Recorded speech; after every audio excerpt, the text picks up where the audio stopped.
Well, on this edition of Culture Matters, we take a look at a longtime Indianapolis company headquartered on the northwest side of the city, Business Furniture, a rich heritage in Indianapolis and beyond, but also on the cutting edge now of culture and office space.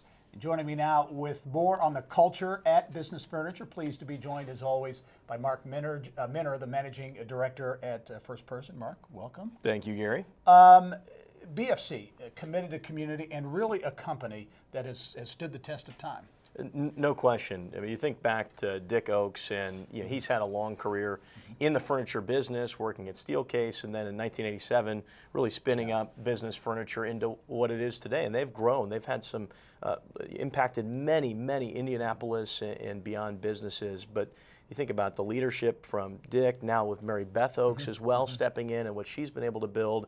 And I think there's not a lot of industries change, but the furniture industry is one that's had a lot of rapid change, and they've found a way to not only continue to grow their business, but to really lead through that change. It's a technical business. It's about how we work, how we interact, and there's a lot that goes into that. And as this transformation has happened at Business Furniture, you look at some of the biggest clients they have, the Lillys and Cummins of the world. Those big name companies are trusting in Business Furniture to make it happen. Yeah, absolutely. And you think about the size and scale of companies like that, even down to smaller business, and the impact that makes, not only from a hard dollar perspective, but from a day-to-day employee engagement perspective, it's huge. So if you are not a company that is taking a dose of that medicine, and you're not a company that really finds a way to involve your own staff in that kind of change management and that kind of thinking, then they struggle. But Business Furniture has found a way to do that, and Lily's trust, as you mentioned, Lily, Cummins, and others, and it's a monumental challenge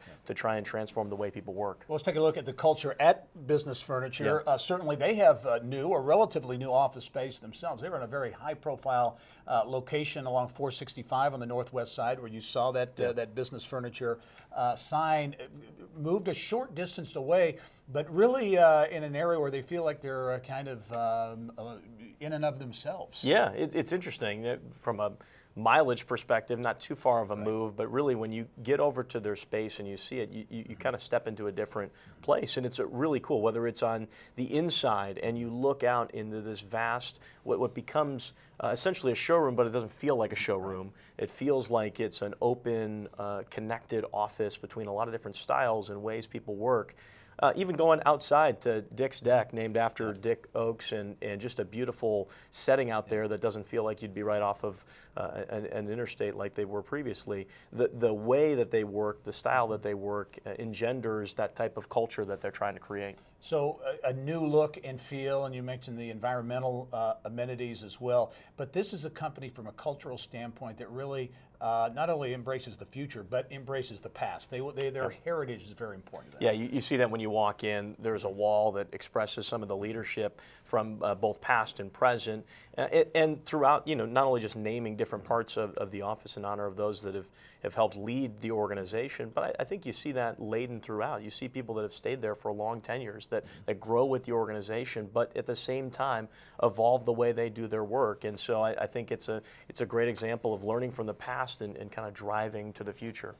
Culture, a big part of that at Business Furniture is about community as well. Certainly, absolutely. Dick Oakes was very involved in community. Mary Beth continues that forward with a lot of community participation. I know it extends to the workforce too.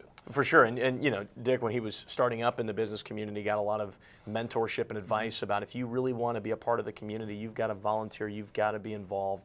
And you see Mary Beth now, I think probably at least 25–30% of her time is spent outside of the actual business on just community relations, community involvement, and making an impact. And then the employees, whether it's the United Way, whether it's helping build food for homeless or hungry populations in Indianapolis, as well as what they do within just regular engagement, encouraging employees to get out and involved in the community, and encouraging employees to be volunteer.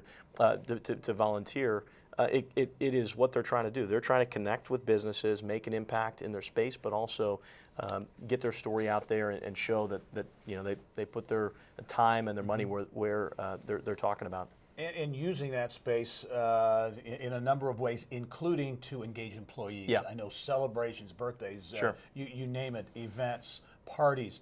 A lot of that takes place, maybe more so than the normal workplace. Well, and I think you see it on both ends of the spectrum, whether there's really the highest of highs in life events and sometimes in the tougher moments as well.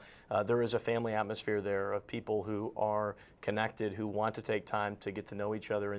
And whether it's professionally and this idea of open workspace, leadership is accessible, people can go out and reach out to those folks, or whether it's personally and through a wedding or a celebration or things like that, and creating an environment and a setting where people can celebrate together. They do a terrific job of that at Business Furniture, and it shows in the type of people that they're able to attract and retain. And these themes, these recurring themes, I think you see through a lot of companies that put a focus on culture. It's got to be intentional too. Absolutely, it is intentional. It starts with the top. It starts with Dick. It starts with Mary Beth. It starts with the rest of the leadership team and how they work with the employees to set that tone. That this is the type of culture we're going to not only talk about, but we're actually going to live out.